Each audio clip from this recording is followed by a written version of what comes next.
The women of the Tang Dynasty, the gems of the crown. During the extensive dark period of Chinese feudal history that lasted for over 2,000 years, society was dominated by male figures. As a result, it was believed that men were naturally superior to women, who were regarded as little more than bondservants. Throughout ancient China, the dominant continuation of power held by men was evident. Before the Tang Dynasty, a woman was required, and without arguing, to obey her father before marriage, her husband during marriage, and her sons in widowhood, as well as the four virtues, which were woman's fidelity, physical charm, propriety in speech, and proficiency at needlework, guided the family order. The, the Tang Dynasty gave way to a future of high culture, prosperity, and multicultural openness in China. Advances were made in almost every imaginable sector, including art, politics, agricultural, trade and commerce, technology, industry, mechanics, and engineering. Scholars from later ages agree that compared to the majority of ancient Chinese women, those of the Tang Dynasty were blessed to live during such prosperous times.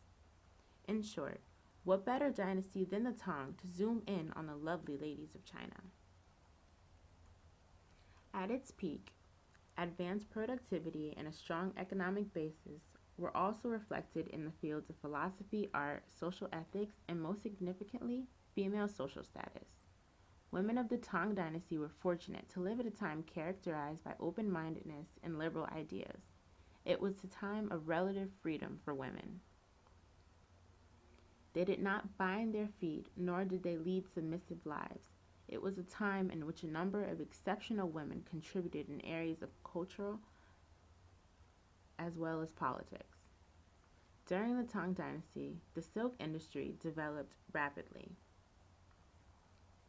the dresses of which were mainly made of silk. They were famous for their softness and lightness. The garments at the time also greatly affected the garments of neighboring countries. The Japanese kimono and traditional Korean clothing both adopted the advantages of the dresses of the time. Ancient Chinese civilization reached its heyday in the areas of fashion, literature, art, and more. The Tang Dynasty alone has birthed numerous fashion trends and concepts that Europeans receive credit for daily. For example, androgyny in fashion. It was fashionable for women to be full-figured or plump, like the ones flanking Emperor Yang of Sui in this painting. Men enjoyed the presence of assertive, active women. The foreign horse riding sport of polo from Persia became a widely popular trend among the Chinese elite, and women often played the sport as well.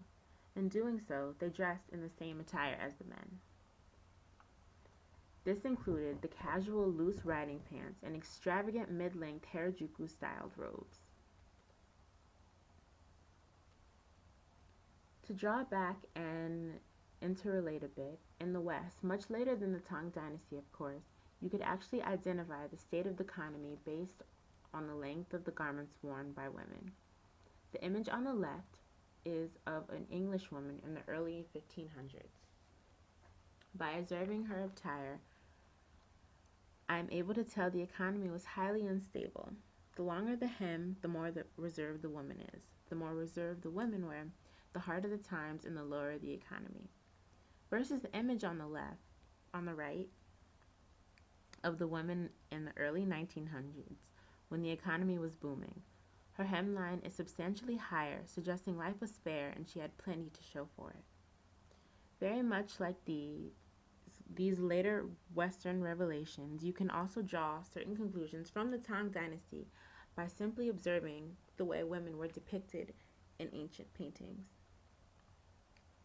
Take these women, for instance. They were wearing extravagant iridescent robes with subtle hints of red embedded in them.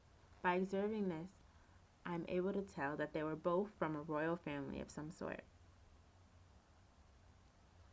As if their attire weren't enough to categorize them. In this picture, one of the women is holding a net in which she is to catch the crane. In doing so, she hopes to capture the longevity of its lifespan and bestow it upon her family. The other is holding a red flower, most likely presumed to be a marigold, which symbolizes health and well being. Meanwhile, in her hair, she proudly models fully blossomed carnations in all their glory. The Chinese use it to express their appreciation and love towards family. It is said that they cause complete and utter fascination to those who look at it and to those who own it. In China, carnations are also associated with wisdom and educational matters. This is no surprise considering that if one was born into a rich and noble family like Empress Wu Zetian, she could be taught to play music, write, and read the Chinese classics, also making her eligible to work in the royal courts. Even though, according to the Confucian beliefs, having a woman rule would be as unnatural as having a hen crow like a rooster at daybreak, during the most glorious years of the Tang Dynasty, a woman did rule, and successfully at that. She was Empress Wu Zetian, the only female in Chinese history to rule as an emperor. Not only was she beautiful, but she was also very intelligent.